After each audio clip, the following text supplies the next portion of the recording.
आणि बुलेटिनच्या सुरुवातीला एक मोठी आत्ताची सगळ्यात मोठी बातमी आहे। आमदार प्रशांत परिचारक यांना अखेर निलंबित करण्यात आले। 1.5 वर्षांसाठी आमदार परिचारक यांचं निलंबन करण्यात आलं आहे। चंद्रकांत पाटील यांनी विधान परिषदेत निलंबनाचा प्रस्ताव मांडला होता आणि या प्रस्तावावर एकमतानं निलंबनाची कारवाई पार पडली आहे। याशिवाय या संपूर्ण प्रकरणाच्या चौकशीसाठी एक समिती देखील स्थापन करण्यात येणार आहे।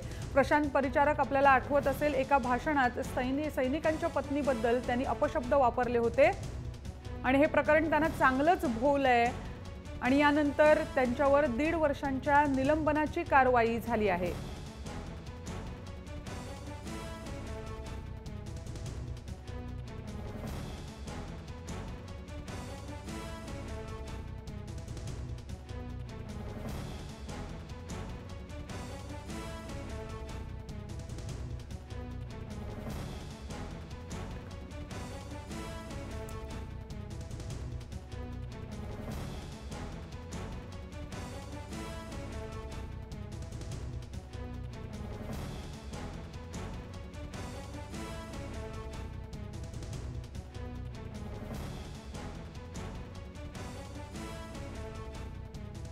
चंद्रकांत पाटील यांनी निलंबनाचा प्रस्ताव मांडला, ज्याला समर्थन दिलं धनंजय मुंडे विरोधी पक्षनेते यांनी आणि यानंतर एकमतानं हा ठराव संमत झाला, ज्यानंतर 1.5 वर्षांसाठी आमदार परिचारक यांचं निलंबन करण्यात आलं आहे।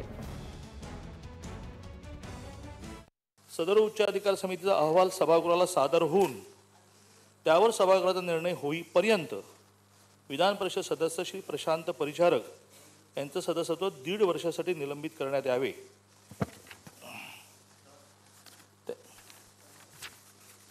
सदर समितीने आपला अहवाल लवकरात लवकर सभागृहात सादर करावा। ठीक, 1 मिनिट बोलायचंय कोणाला? एकाने नाही, सगळ्यांनी नाही, एकानेच काय बोलायचंय? ठरावाला मतालाच टाकायला लागेल ना। सभा बोला ना, काय बोलले विरोधी पक्षनेते तुम्ही बोला।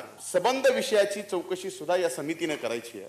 ती चौकशी सुद्धा योग्य व्हावी आणि जी शिक्षा समिती या ठिकाणी ठरवेल ती संबंध सभागृहाला ती मान्य असेल। सभापती महोदय, फक्त एवढंच विनंती आहे की तो उल्लेख पावसाळी अधिवेशनाच्या आत या समितीचा अहवाल या सदनामध्ये यावा, ही आमची अपेक्षा। सभापती महोदय, मी आता सभागृहासमोर ठराव मतास टाकतो। अनुकूल असतील त्यांनी होय म्हणावे, प्रतिकूल असतील त्यांनी नाही म्हणावे।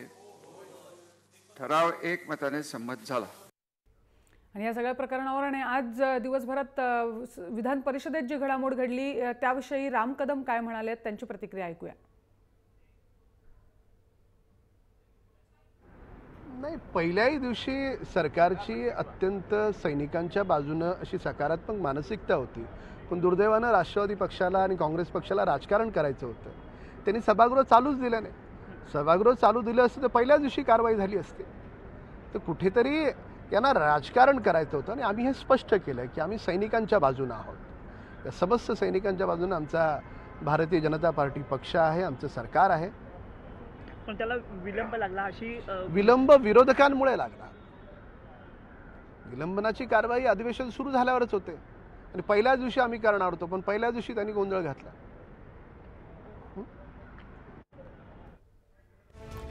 दरम्यान आमदार प्रशांत परिचारक यांनी काय वादग्रस्त विधान केलं होतं ते पाहूया।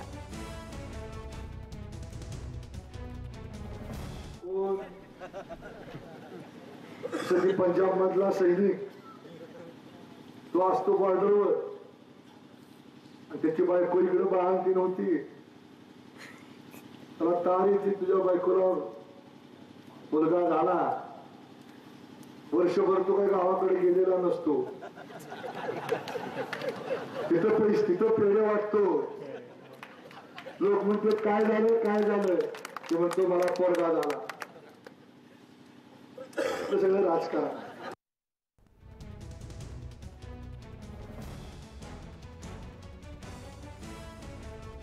या वादग्रस्त वक्तव्याचे तीव्र पडसाद नंतर सर्वत्र उमटले होते। जनतेमध्ये संताप होता, राजकीय वरनं राजकारणही झालं। राजकीय नेत्यांनी देखील याला जोरदार विरोध केला होता आणि अधिवेशन सुरू झाल्यावर सोमवारी विरोधी पक्षांनी ही मागणी लावून धरली होती। आमदार प्रशांत परिचारक यांच्या निलंबनाची पहिले 2 दिवस कामकाज अजिबात होऊ शकलं नाही आणि ठिय्या आंदोलन विरोधकांकडून करण्यात आलं। विधान परिषदेच्या बाहेर पायऱ्यांवर परिचारक यांच्या निलंबनाची मागणी जोरजोरात होत होती आणि त्यानंतर आज अखेर जेव्हा कामकाज सुरू झालं तेव्हा चंद्रकांत पाटील यांनी सरकारतर्फे हा प्रस्ताव मांडला परिचारक यांच्या निलंबनाचा आणि विरोधी पक्षांनी देखील त्याला अनुमोदन दिल्यानंतर एकमतानं हा निलंबनाचा प्रस्ताव मान्य झाला आहे। सरकारने याविषयी आपली भूमिका मांडताना सुरुवातीला हे भाजपचे हे मंत्रीच नव्हेत असा बचाव केला होता, पण त्यानंतर आणि दरम्यान निलंबनाची कारवाई झाल्यानंतर राष्ट्रवादीचे जितेंद्र आव्हाड यांची प्रतिक्रिया ऐकूया।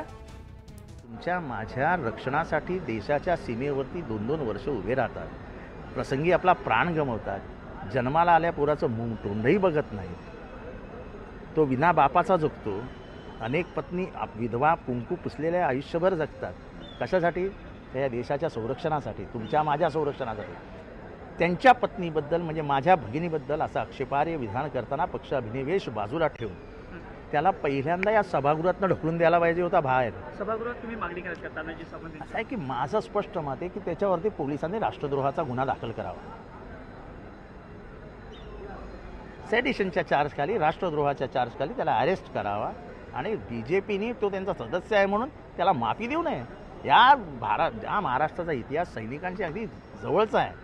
मराठा रेजिमेंट, महार रेजिमेंट ज्याचा जन्म महाराष्ट्रात झाला, एक महाराष्ट्राची सैनिकी संस्कृती आहे। कोल्हापूर, रायगड, सातारा, सिंधुदुर्ग, रत्नागिरी असे कित्येक तालुक्यात गावाचे गावं सेनेमध्ये आहेत। त्या भगिनींनी काय करायचं? म्हणजे तिथे तुमची त्यांचं मानसिक खच्चीकरण करतात त्या सैनिकांचं असं बोलून। ह्या माणसाला महाराष्ट्राने धडा शिकवावा। त्यांचा मतदारसंघ कुठला माहिती आहे? विठ्ठलाचा, रुक्मिणीचा।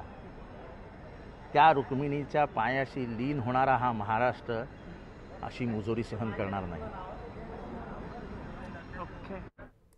जितेंद्र आव्हाड यांची प्रतिक्रिया तुम्ही ऐकलीत आणि तशीच काहीशी प्रतिक्रिया ही विरोधी पक्षनेते राधाकृष्ण विखे पाटील यांनी सुद्धा दिली आहे। निलंबनाने फक्त थांबता कामा नये, तर या संपूर्ण प्रकरणाची चौकशी झाली पाहिजे आणि परिचारकांवर देशद्रोहाचा गुन्हा दाखल झाला पाहिजे अशी मागणी विरोधी पक्षनेते राधाकृष्ण विखे पाटील यांनी सुद्धा केली आहे। विधानसभेतही हा मुद्दा जोरदार गाजताना दिसतो आहे। परिचारक यांच्यावर देशद्रोहाचा गुन्हा दाखल झाला पाहिजे अशी मागणी होते आहे आणि परिचारकांना त्वरित अटक करावी अशी विरोधकांची मागणी आहे।